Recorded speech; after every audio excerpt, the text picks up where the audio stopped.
Seattle is one of the many progressive cities grappling with a major homeless crisis.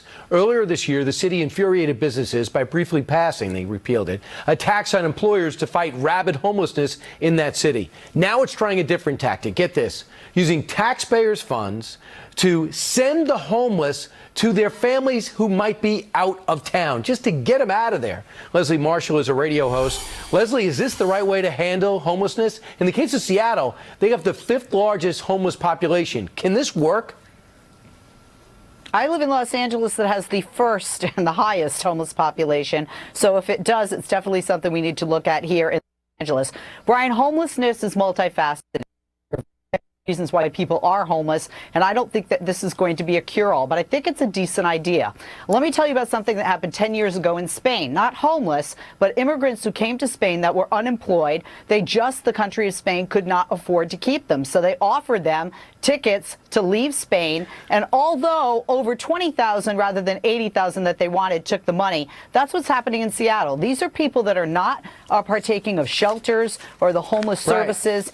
Some of these people, they're afraid could in the future commit a crime, and some of these people are there, Brian, because they were robbed, they lost a job, they want to get back to their family in Florida or the Midwest, and this offers an opportunity for reunification with their families, and it helps Seattle on that front. And what's really alarming some, and who can blame them, and you must have seen this in Los Angeles, is the violence. A lot of these men are getting violent. In fact, one Arizona family who was touring Seattle were attacked with a rope. They grabbed the dad and they put a rope around his neck and started choking him.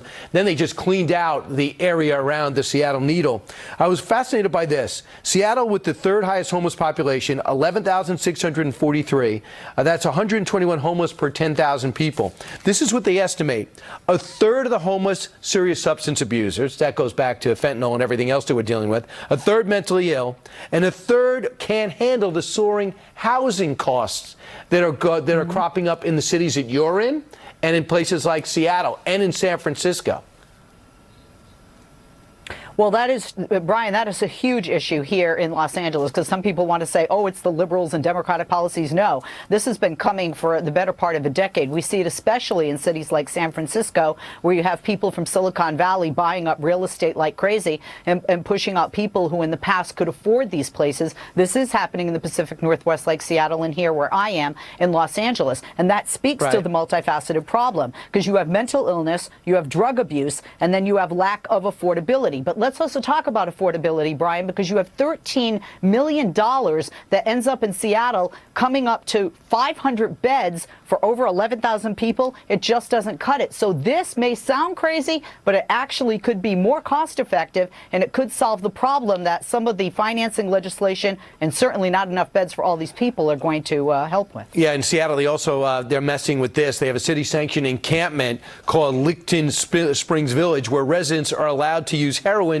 and needles until they pass out. How's that going to work? I also talked to people in Los Angeles who say there's a lot of people, young people, that could get jobs, mentally fit, but are choosing not to participate in society. Have you seen that? I have to say, and I'm going to sound so judgmental here, Brian, okay? But when my kids are in the car and somebody looks really destitute, we pick and choose who we give money to, especially if it's a family with children. That tugs at my heartstrings as a mom and my kids. But there are times that I see somebody with a nice smartphone and nice sneakers and a souped-up skateboard, and they look healthy. And forgive my judgment, but I think you look healthy enough that you could get a job. So do I think there are some people that are gaming the system and taking advantage? Absolutely, and not just here in Los Angeles. And if I could paraphrase Michael Jordan, because I know he's watching, he said, if you can come up to me and ask me for $1, you could also say, hello, welcome to McDonald's.